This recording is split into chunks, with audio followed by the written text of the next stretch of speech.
සුබ දවසක් යාළුවනේ. අද මම වීඩියෝ එකකින් අරන් ආවේ ගවුම් ඩිසයින් කීපයක් ගැනයි. මේ ගවුම් තියෙනවා ස්මෝල්, මීඩියම්, ලාර්ජ්, එක්සෙල් වලින්. හැබැයි ඉතින් මේ පාට වලින් මේ වීඩියෝ එකේ තියෙන පාට වලින් විතරයි තියෙන්නේ ගවුම්. මේ ගවුමක් මම දෙන්නේ 850යි.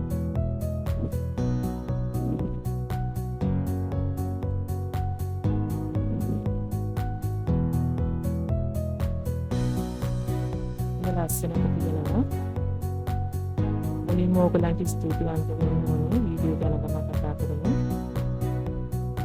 මාව සබ්ස්ක්‍රයිබ් කරලා මේ වීඩියෝ බලලා කමෙන්ට් දාලා වීඩියෝ ෂෙයා කරලා මම මේ පොඩි බිස්නස් එක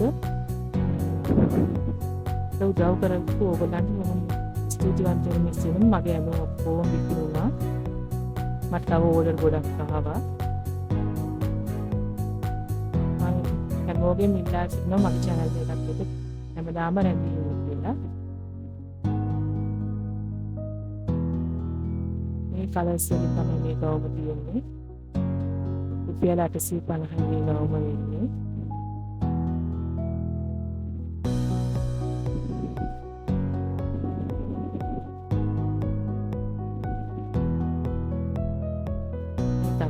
මේ ගවුමත් 850යි.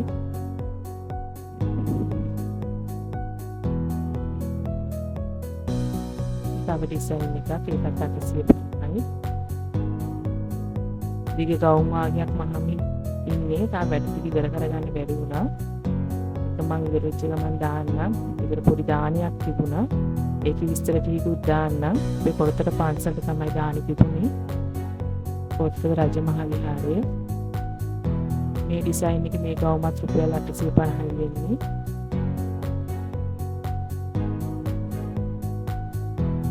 විඩියෝ ගවුම් ටිකේ වැඩි වෙච්ච ගමන්ම ඔයගලන්ට වීඩියෝ එක දාන්න මේ ගවුමත් 850යි.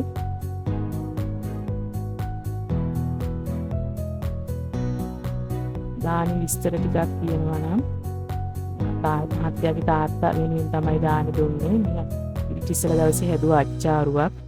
ඔයගලන්ට කීල් දානයක් ගැන පොඩි අදහසක් ගන්න මම එකක් දාන්න වීඩියෝ එකේ. අච්චාරුවක් හැදුවා ඉතිසල දවසේ. මහත්තයාගේ තාත්තගේ අවුරුදු 13ක් පුරාණක් වෙලා ඒ වෙනුවෙන් තමයි දාන දෙන්නේ. අප අවුරුද්දම දෙනවා.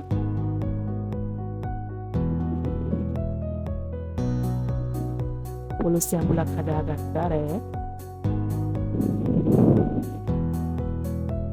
රතුපත් තියාගත්තා, සුදුපත් තියාගත්තා. අනිත් ව්‍යංජන බෙදලා තියෙන්නේ. මහත්තයාගේ රතුපත් බෙදන එක තමයි වැඩිපුරත් එක්ක ඉන්නවා. තව බබාම දෙතුන් දෙනෙක්යි තමයි මේ ඉතිරි බාකින් දෙන්නවා. තාත්තට දෙන්නේස මේ පොඩි ව්‍යංජනයක් පොලොස් වෙන ආකාරය තමයි මම ව්‍යංජනයක් කරලා තියෙන්නේ.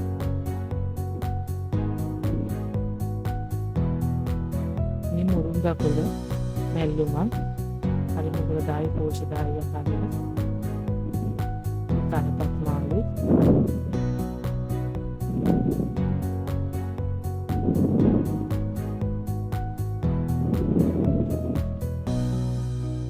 සම්බෝලයක් ඇදුවා ඉන්දියාප වලට පානුත් කඩින් යනකොට අරයි යන්නේ.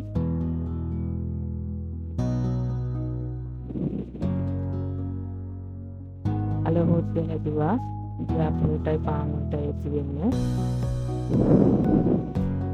ආමුදුරුවයි ඔක්කොම 15 දිනකට තමයි පපඩම් බැද්දා. පරිප්පු හැදුවා.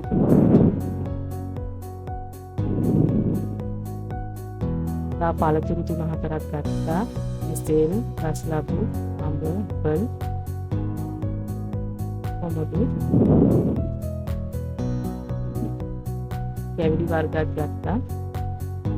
පිට තුනක්.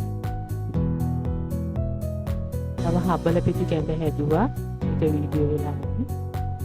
මම මේ පොත රජමහල්ලට යනවා. ආයෙ සාකච්ඡා කරමු. බලන්න ඇතුළේ වෙන තැන ඉඳන්ම මාරම ලස්සන පන්සලක් ඒක. හරිම ලස්සනයි. හරිම ආසයි වෙනවා යනකොටම. උදේ 6යි 10 වෙනකොට අපි දානේ අරන් ගියා.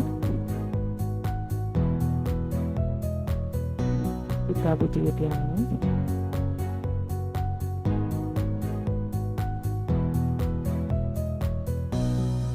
බුද්ධ පූජාව පිළිගන්නවා.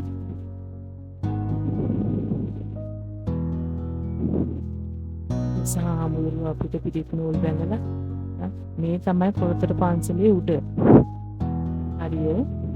හරිම ලස්සන පන්සලක්. මම ටක් ගාලා වීඩියෝ එකක් ගත්තේ ඕගලන්ටත් පන්සල බලා ගන්න ඕනේ කියලා. ක්‍රිස්තුපූර්ව 3 වන සියවසේ විතර ඈත ඉතිහාසයකට පුරුදුමක් තියෙන මේ පන්සල. හරිම ලස්සනයි. ගොඩාක් උඩට නගින්න තියෙනවා. මේ ගලින් වතුර වැටෙනවා.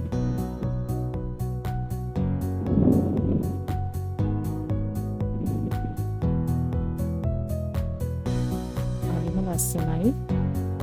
ඕගොල්ලොත් ඇවිල්ලා මේ පන්සල බලන්න. ඒකයි මම මේ වීඩියෝ එකෙන් මේක පෙන්වන්න හිතුවේ.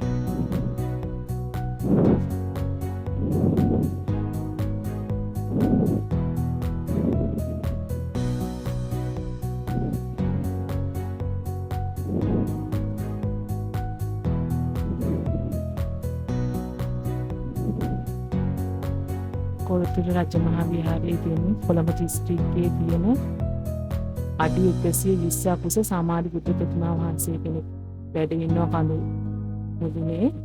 කොළඹ දිස්ත්‍රික්කයේ තියෙන එකම සමාධි බුද්ධ ප්‍රතිමා වහන්සේ තමයි විශාලම.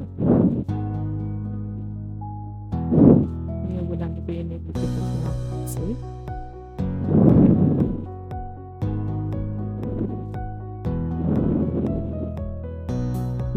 ගාමටම නිකන් සෙත් කවියක් වගේ මේ බුද්ධ ප්‍රතිමා වහන්සේ. ගාමටම මේ මුළු ලෝකෙටම හැමතැනම මිනිස්සු වෙනවා මේ පන්සල බලන්න. මේ ඕගොල්ලොත් ඇවිල්ලා දැක බලා ගන්න මේ පන්සල. ඓතිහාසික වැදගත් මේ පන්සල.